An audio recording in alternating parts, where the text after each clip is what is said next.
Artificial intelligence ഭീമൻ open AI വിമർശിച്ച് വെളിപ്പെടുത്തൽ നടത്തിയ ഇന്ത്യക്കാരനായ മുൻ ജീവനക്കാരനെ ഫ്ളാറ്റിൽ മരിച്ച നിലയിൽ കണ്ടെത്തി.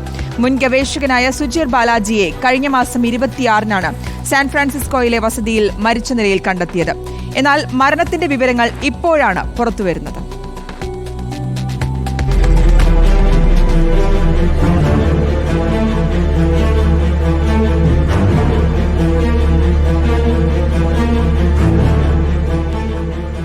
സുജിർ ബാലാജിയെ ബന്ധപ്പെടാൻ സാധിക്കുന്നില്ലെന്ന് സുഹൃത്തുക്കളും സഹപ്രവർത്തകരും വിളിച്ചറിയിച്ചതിനെ തുടർന്ന് സാൻ ഫ്രാൻസിസ്കോ പോലീസ് നടത്തിയ അന്വേഷണത്തിലാണ് ഇദ്ദേഹത്തിന്റെ മൃതദേഹം കണ്ടെത്തിയതെന്നാണ് റിപ്പോർട്ടുകൾ. നവംബർ 26-നായിരുന്നു മൃതദേഹം കണ്ടെത്തിയത്. ആത്മഹത്യയാണെന്നാണ് പോലീസിന്റെ പ്രാഥമിക നിഗമനം. മരണത്തിൽ മറ്റേതെങ്കിലും തരത്തിലുള്ള ദുരൂഹതകളില്ലെന്നും അതിനുള്ള സാധ്യതകളൊന്നും കണ്ടെത്താൻ കഴിഞ്ഞിട്ടില്ലെന്നുമാണ് San Francisco chief medical examiner മാധ്യമങ്ങളോട് പറഞ്ഞതും. കഴിഞ്ഞ ഓഗസ്റ്റിലാണ് ഓപ്പൺ AI-യിൽ നിന്ന് സുജിർ രാജിവെച്ചത്. ഇതിന് പിന്നാലെ കമ്പനി ഗുരുതരമായ പകർപ്പവകാശ ലംഘനങ്ങൾ നടത്തുന്നതായി ആരോപണം ഉന്നയിച്ചിരുന്നു. ബാലാജിയുടെ വെളിപ്പെടുത്തൽ വലിയ ചർച്ചകൾക്കിടയാക്കി. വലിയ ഞെട്ടലാണ് സോഷ്യൽ മീഡിയ ഉപയോക്താക്കൾ അന്ന് പ്രകടിപ്പിച്ചത്.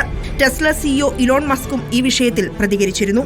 ഓപ്പൺ AI അതിന്റെ ജനറേറ്റീവ് AI പ്രോഗ്രാമായ ChatGPT-യെ പരിശീലിപ്പിക്കുന്നതിന് ശരിയായ അനുമതിയില്ലാതെ പകർപ്പവകാശമുള്ള ഡേറ്റ ഉപയോഗിച്ചുവെന്നാണ് ബാലാജി ആരോപിച്ചത്. ChatGPT പോലുള്ള സാങ്കേതിക വിദ്യകൾ ഇന്റർനെറ്റിനെ തകരാറിലാക്കുന്നുണ്ടെന്നും അദ്ദേഹം ആരോപിച്ചിരുന്നു. ഓപ്പൺ AI-യുടെ രീതികൾ ഇന്റർനെറ്റ് ആവാസ വ്യവസ്ഥയ്ക്ക് ഹാനികരമാണെന്നും സമ്മതമില്ലാതെ ഡേറ്റ ഉപയോഗിക്കുന്നത് അതിന്റെ യഥാർത്ഥ വ്യക്തികൾക്ക് ഹാനികരമാണെന്നും ന്യൂയോർക്ക് ടൈംസിന് നൽകിയ അഭിമുഖത്തിൽ അന്ന് ബാലാജി പറഞ്ഞത് വലിയ ചർച്ചയായിരുന്നു. ആരോപണങ്ങൾക്ക് പിന്നാലെ ഓപ്പൺ AI-ക്കെതിരെ പകർപ്പവകാശ ലംഘനത്തിന് നിരവധി കേസുകൾ ഫയൽ ചെയ്തിരുന്നു.